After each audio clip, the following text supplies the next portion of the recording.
good afternoon, good evening, wherever you're joining us from. I'm excited today to be joined by Samir Aliyev from RentalHunt. I've known Samir for probably 2, 3 years now. We met at a hackathon, we became friends, we worked together, we've kept in touch, and I thought RentalHunt is a great story for us to bring on startupsdilse. And of course, Anthony Prakash, your host. Again, my co-host is not here with me today. She's busy working, but Samir and I thought we'll jump on this podcast today and bring you guys the story of RentalHunt. So, Samir, first of all, welcome to the show. And why don't you kick things off by just telling everyone who you are, what are you doing these days, anything you want to share about your background, Samir? Sure. Thanks, first of all, Anthony, for having me on the podcast. It's a pleasure to be here. And yeah, for the ones who see me for the first time, my name is Samir. I'm from Azerbaijan. It's a small country between Russia and Turkey. And I was born and raised there. I graduated high school and everything from there. And then I got admitted to UBC Okanagan, University of British Columbia, with full scholarship for 4 years. Since I joined, I graduated with computer science major and data science minor from there. And right now I work as a software engineer, and in my free time and majority of my time from 5 to 9, I work as a founder for RentalHunt with 5, 6 other of my friends. And we try to help people find housing and help people find homes to rent. Great.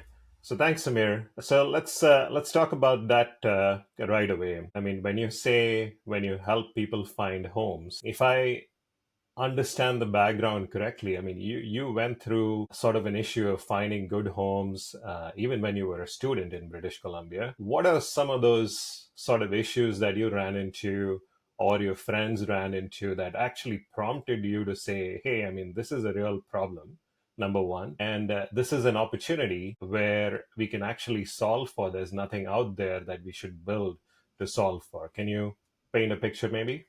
Yeah, absolutely. So I think when we first, the very first place that it originated from when I was in university, and I wanted to find places to live with my friends, my close friends, my other friends. My friends had a similar issue. It was never really, we would never get the place we wanted to rent. We'd have to do it further ahead and do a lot of planning. And the marketplace itself, it would be, everyone would use Facebook Marketplace, and it would be like first come first served market. Yeah. And when it's a first come first served market, Anthony, you could be a great tenant, but just because I applied before you, landlord will see 10, 20 messages on top of it, and they will never have the chance to review your profile and check you. So we wanted to give people best come best served type of marketplace, and give people the opportunity so that landlords able to pick the highest quality tenants, and the tenants get to basically have the easier time applying and knowing where to apply. And just like another idea, RentalHunt is not the first idea we started. We started with like a couple ideas, but the very first things we do is we validate it. And one of the best ways to validate your startup idea is to put it on a hackathon. So that's like the easiest way. So what we did is we basically attended a hackathon. It was an online hackathon from University of Berkeley, and we presented it, and we ended up winning around 4 categories, and there was like 8 categories in total, and it was a remote hackathon. We didn't even go there, and they picked us as winners. And so we were like, well, maybe there is actually something happening here. Maybe a lot of people are interested in this, and some people actually did reach out to us, and they were like, yeah, this is an actual real issue and that we're facing. I can't find a place I want. It's either too expensive, it's either too far away, it's either doesn't have right things that I want. And I'm a great tenant. I pay my rent, I do everything on time, and I've seen a lot of people who rent great places and they mess them up. And as a landlord, your property is worth a lot, so you're also more inclined to pick a better tenant. Yeah. So we did a bit of a market research, and when we did the market research, turns out it's not an issue; it's actually a crisis. So like there's an entire rental crisis that's going on there. And then we looked at the competitive landscape and looked around, companies that are offering this and solutions that they have, and they didn't really match. They all of them seemed like another Facebook Marketplace duplicate. So we wanted to create a much significantly better marketplace for them, and that's what we did. And another cool thing that we would do is, at the time, everyone participating, we were in college, we were in university, so we weren't making any money. So we kept attending more hackathons, and building parts of the product in those hackathons. So if you see like the timeline history of all the features that we've built, they're all coming from hackathons. We'd go to hackathon, build part of the MVP and tune it for that hackathon's category, and then win 4 or 5 categories in that hackathon, and then take the prize, and then celebrate it, and then on to the next one. So that was kind of a habitual thing we did. And then after I graduated, we basically started to take it a lot more seriously, and launch it. That is awesome idea. I think it's a template for others listening in as well, right? I mean, if you're in college, if you need money to fund your startup or your idea, attend as many hackathons as you can, win them, and that prize money kind of feeds in as your seed or your bootstrapping money, so to speak, right? I agree. I agree exactly, and especially hackathons give a lot of sponsorships. There's going to be mentors. There's going to be whatever service you want to use. There will always be a representative from there that you can go chat with, and get feedback from. And it's kind of the easiest place to reach out to senior people, developers especially, and get feedback on it. And you get validated very easily, because most of the hackathons are like 48 hours. So you're going to know in 48 hours if your product, if your idea is good or bad. Yeah, yeah. Like they say, in startups, start fast, fail fast, move on to the next thing, sort of thing. In a certain hackathon, if you got feedback saying, I don't like this and that sort of thing, I mean, you know for a fact that, oh, I mean, that's probably not something that. Um, so let's talk a little bit about where you are right now, right? I mean, you obviously graduated, you're working somewhere. And if I know Samir, I mean, you're working 7, right? I I mean, do. or I do. Yeah. you like you obviously working a full-time job, and on top of that taking this on. And I think, if I'm not wrong, you told me you already have close to 400, 500 folks on your platform right now, a bunch of landlords who've signed contracts with you guys. So that seems like great progress since we last spoke, Samir. I mean, can you tell a little bit about where you are with the overall company in terms of your growth and your plans, and what do you plan to do next? Yeah, yeah, absolutely. I think the very first time we started was in February, end of February, early March is when we did a open beta release. And when we did a beta release, it was basically us getting landlords, and then us getting tenants, a lot of friends, a lot of people we know. This was this year February, and when we brought them in, they helped us fix a lot of bugs, a lot of issues. And when you're in a startup, and when you're looking to satisfy a certain audience, you kind of have your own hypothesis, right? This is what they want. This is what they don't want. And that was kind of our main goal, to see, are we right? Are we in the right direction? And we were right in some aspects, wrong in other aspects. And to this day, we're still refining and tuning some of these things, and as we learn more from them, and we implement more of these features. But that was the main goal. And then in May, we did a full launch. We basically launched in Kelowna, the city that we're currently living. Got And it. in Kelowna, we launched in about 4 months, 3.5, 4 months. We just passed like recently 400 users. And when we passed these users, we had a lot of hypotheses. The main hypothesis was that landlords are the people who own the property, so they're going to be much harder to convince and bring them onto the platform compared to tenants, where tenants are could be like, yeah, it's not a marketplace, I'll just go and apply. And our entire sales strategy was around trying to convince landlords, like, how hard can we try. Yeah. And actually, one of my friend, like within the first 2 weeks, we just realized we have a lot more landlords on the platform than tenants. Landlords are even more excited to, like, more happy to come join and check it out. Comes from, maybe they're not too satisfied with the marketplaces that they're using, places that they're using to rent. But I would say all it took for landlords was just cold messaging or cold emailing, and we would have a 30% success. Yeah. And 30% success is great for, like, just sending a random message and having people sign up. And same goes for tenants. Tenants were a lot more easier, like how we expected it to be. And we were able to do a lot more things with tenants, like get them to add references, get them to apply to multiple listings. Some of our feature, like auto apply, help them set up their auto apply and just let it apply on their sleep, and all of these things. That they were a lot more excited to do those, but for landlords, they were for a specific reason, and we were able to get them to do that very fast. Yeah, yeah. So that was, yeah. Sorry, go ahead. Sorry, Samir. How do you make money off of this? I mean, in the whole process, right? Obviously, you're helping both sides. I mean, do you take a commission off of a certain contract? I mean, obviously, as an investor, or I mean, so Rental Hunt as a company needs to make money, right? So, what is your current commercial model? Yeah, sure. That's a great question. When we first thought of this, we wanted to make a solution that helps aiding the rental crisis, Yeah. right? So when we looked at the competitors, we were like, okay, what are they doing? They're charging per transaction.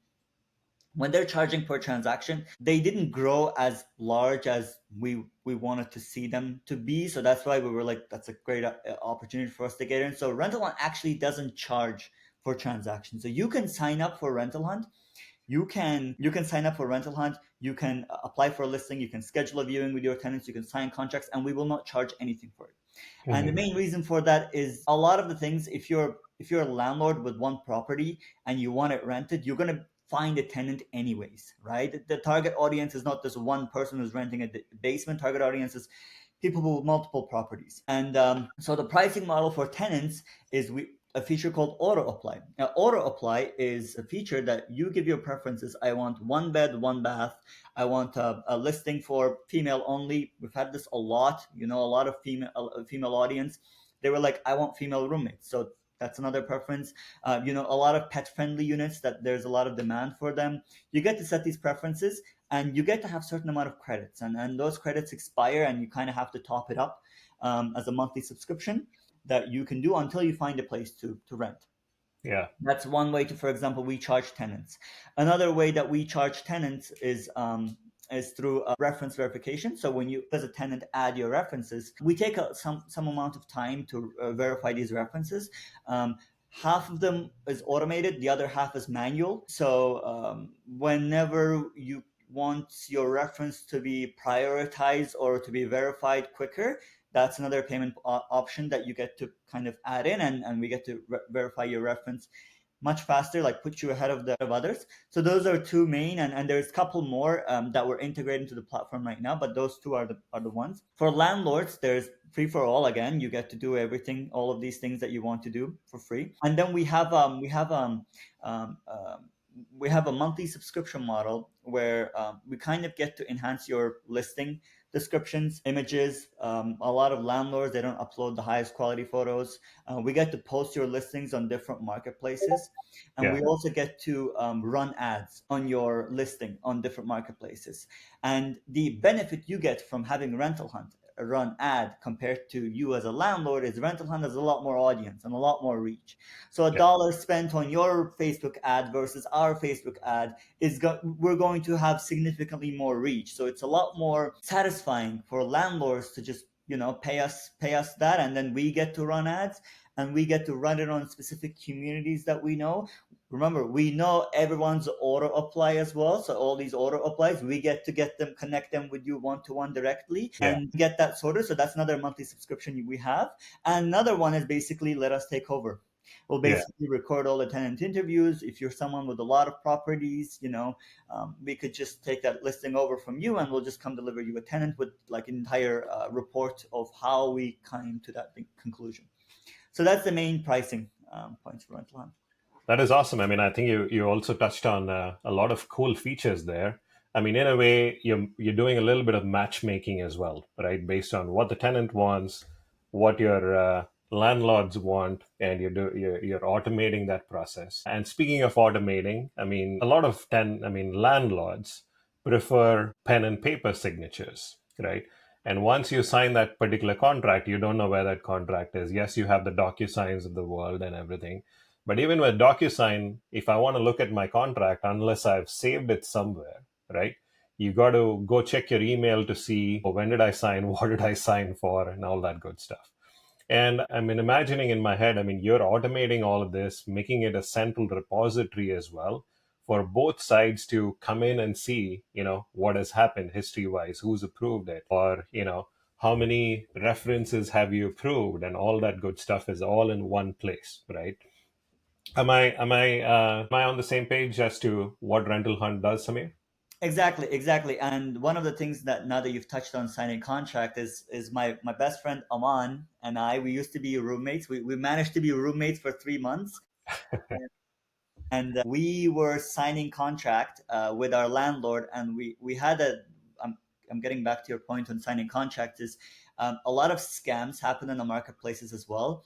We Yeah, had this happen personally to us where um, PDF that like the contract you sign, it's a PDF, and PDF is editable. So you can basically turn off your Wi-Fi, move your clock back in time, and use certain tools to edit the PDF and change certain numbers. And we had this situation happen to us where our landlord edited our PDF, my reduced our goodness. security deposit, and then when the end of our summer tenancy happened, we were like, "Oh, where's our security deposit?" And the landlord was like, "No, actually, this is your deposit, you know, and I'm going to be using this for some fixes for the property." So that was one thing that I was like, "Well, if it's going to the rental one, I want to make sure it never happens again." Yeah, yeah. So, in other words, I mean, it's kind of fraud prevention as well, is kind of built into the platform. Exactly, exactly. That is great. I mean, so I know you said you have a few hundred users right now, landlords, especially in your locality. I mean, what are your expansion and growth plans with Rental Hunt? That great question. So right now we just finished our testing on Kelowna. We basically just launched in one city, and we want to test and make sure that we want to make this the best platform in Kelowna ever. It's kind of a kind of like advice came from Y Combinator, the biggest companies that started big. They learn to do it really well in a small place, and kind of a thing we're practicing. And we want to nail Kelowna do really well. I mean, compared to other marketplaces and competitors, we reached smashed all our target goals in terms of reaching audience, users, signups, everything. And what we want to do is for expand to BC, and we will be expanding to BC within a year. And what are the things that we want to um, fix is obviously feedback from landlords. We have great feedback from landlords because it's a small community. We get to work with a lot of landlords one on one and Yeah, get their feedback. Like one huge feedback is like listing creation process. A lot of landlords are senior citizens, right? They have hard time getting the user interface, getting it fixed. So we had to go through them to make sure we know exactly which places to change, and that's a crucial feedback that we had to learn in Kelowna, so that if we were to have this issue in Canada, this would have been a whole different story. The cost would be too much. So we were learning these. We're fixing. Our plan is to expand to BC within a year, and right now, like immediate goals is to basically test pricing strategies and see what pricing strategies landlords and tenants are like the easiest, are like love the most.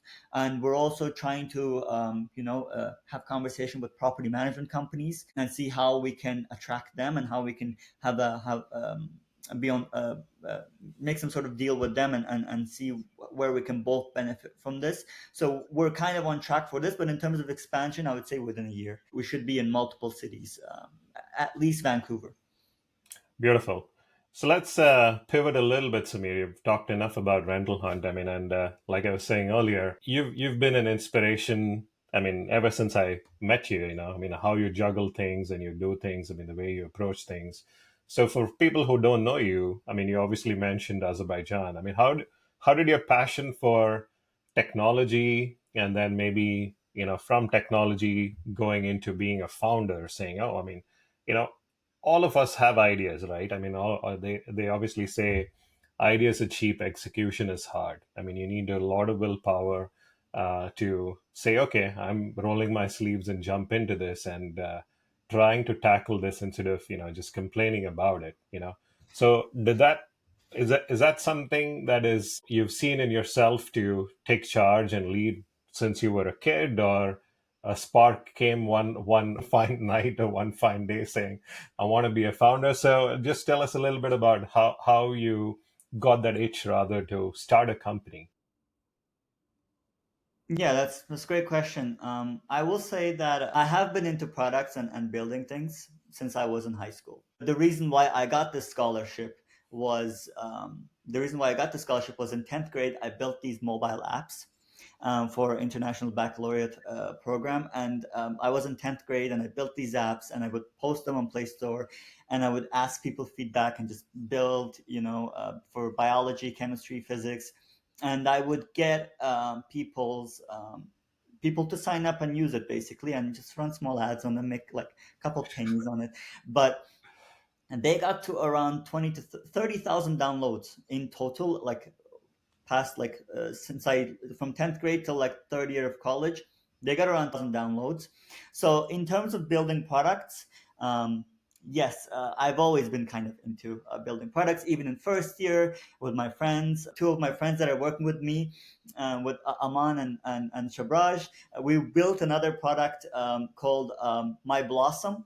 It was basically, we wanted to build like a plan type of app, and incentivize people to kind of build plans. And that one we validated market really quickly, and we moved on. But like in terms of building product, I don't think I would be able to do it alone. So Yeah. I don't really believe in like sole founder being able to do. I think having your inner circle, being very supportive, and people who are as hardworking as me doing it together, I think it's what makes the miracles happen.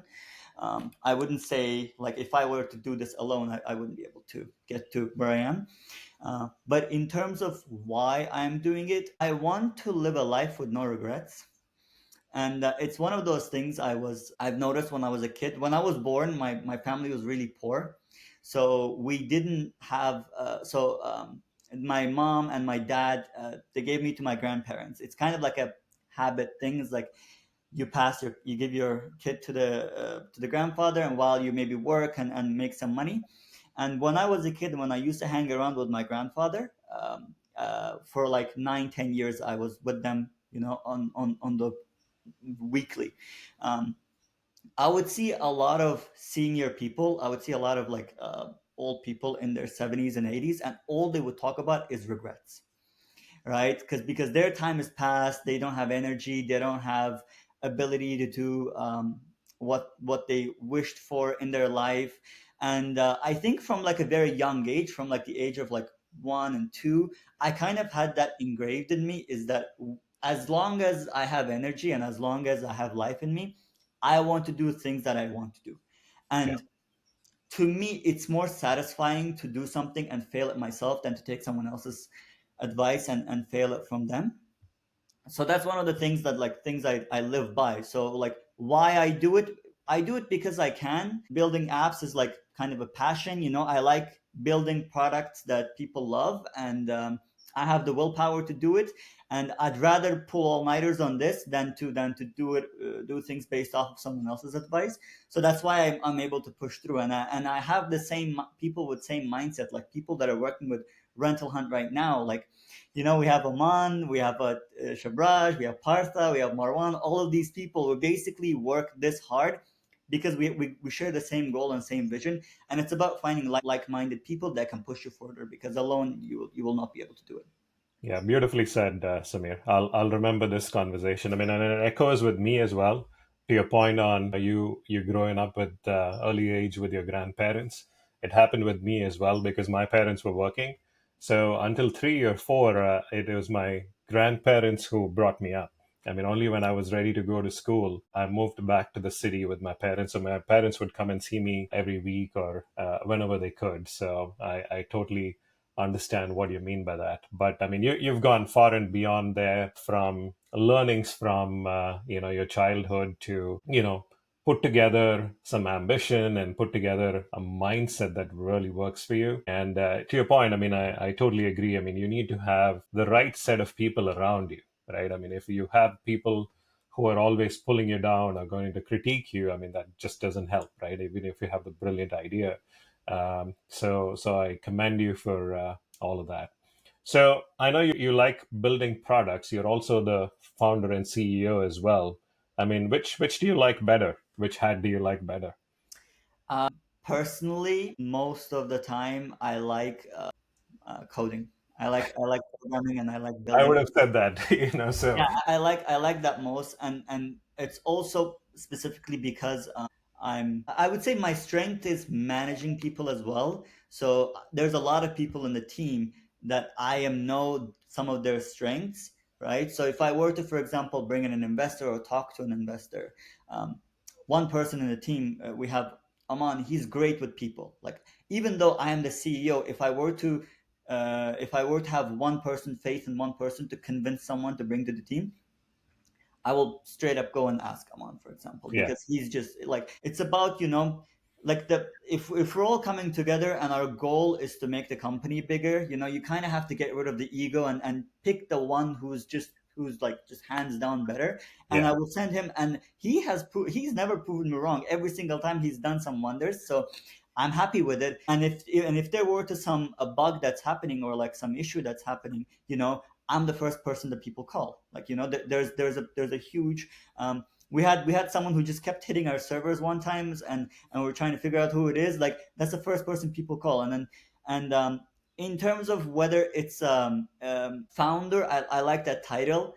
CEO, I don't like that title, because I haven't really acted like a CEO. I've kind of gave in Rental Hunt, we give a lot of flexibility and space to people who do what they want to do.